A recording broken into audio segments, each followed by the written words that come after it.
A dimly lit room. A single desk lamp flickers. Stacks of letters surround a man in his late 20s. He picks up the last one, his 100th rejection letter. Opens it, reads silently. The words are familiar now. Unfortunately, we have decided not to move forward. He folds the letter, takes a deep breath, and then he smiles. Cut to black screen. Bold text appears.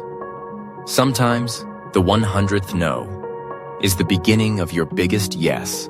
2 years earlier, he's on stage, graduation cap in hand, family cheering, dean calling his name. Top 5% of his class, leadership award, voted most likely to succeed. He steps down, eyes bright, heart full, resume polished, dream companies bookmarked. In 3 months, I'll have a job. In 6, I'll get promoted. In 12, I'll move into my first apartment downtown. He believed in effort, in preparation, in doing everything right. What he didn't prepare for was silence. No callbacks, no interviews. Just, "Thank you for applying. We'll keep your resume on file." Repeat, repeat, repeat. How could someone with everything on paper feel like nothing in real life? After graduation, he dove into the job market with optimism. Every morning, he sat at his desk, tailoring resumes, writing cover letters, and applying to positions he believed he was perfect for. He tracked applications in a spreadsheet, eagerly waiting for interviews. Days passed, then weeks. No replies. The first rejection didn't shake him. He told himself, "It's okay, there will be others." The second one stung a bit. The fifth started to worry him. By the 10th, something had shifted. Hope turned into hesitation. He kept applying, and the rejections kept coming. Each email said the same thing, just with different words. "We regret to inform you. We've moved forward with another candidate. We'll keep your resume on file."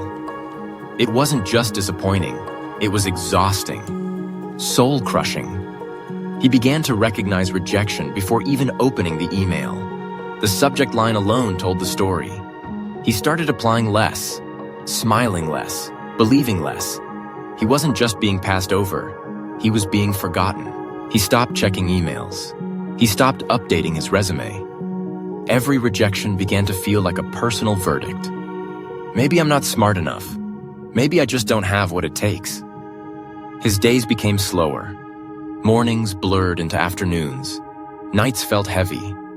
The fire he once carried during college, ambition, drive, hope, it flickered, dimming. He began avoiding friends, skipping calls, pretending he was busy, when in truth, he didn't want to answer the one question they'd always ask. "Any luck with the job yet?" The worst part? He started believing what the world seemed to be telling him, that he was ordinary, replaceable, forgettable. He stood in front of a mirror one night and whispered to himself, "What's wrong with me?"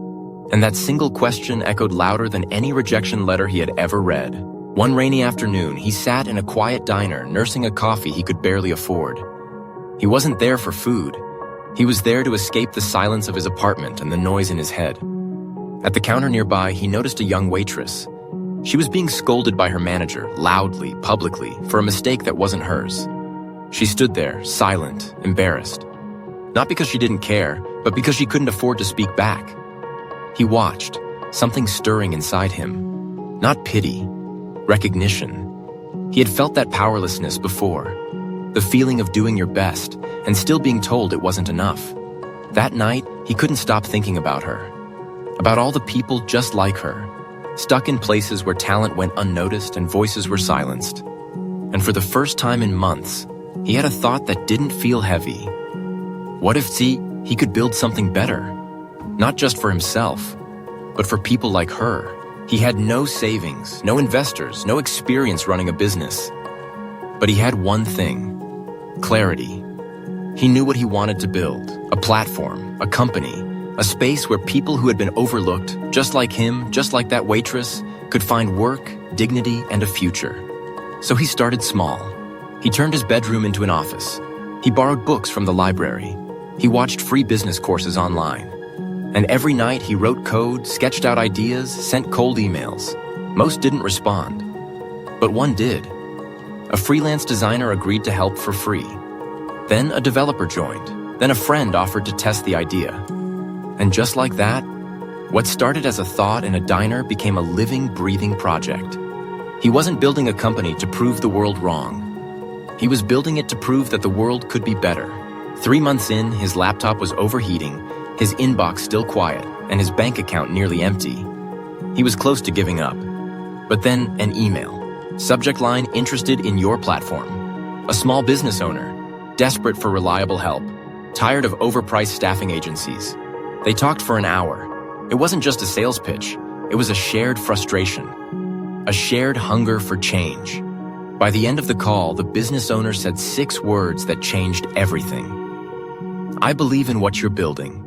That first client didn't just give him a paycheck, it gave him belief. Others followed. Slowly, then faster.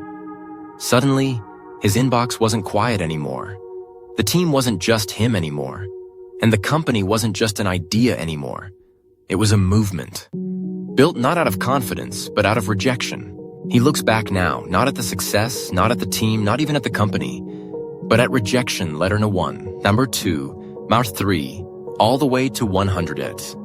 He keeps them in a folder, not as a reminder of pain, but proof.